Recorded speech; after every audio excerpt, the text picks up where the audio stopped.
In this video, I'll demonstrate how to view an existing team's details in the Microsoft Teams Admin Center.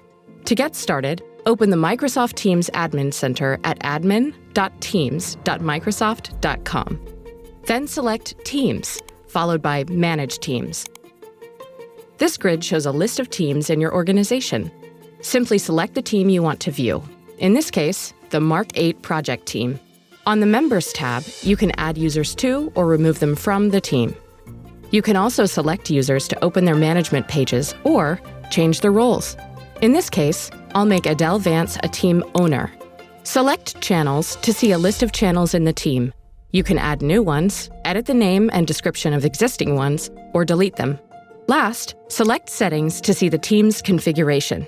These settings reflect what you see in the Microsoft Teams app when you collaborate within a team. Of course, you can also edit those settings here. Just select Edit in the top right corner. To learn more about using the Microsoft Teams Admin Center to view the details of an existing team, see our documentation on Microsoft Docs.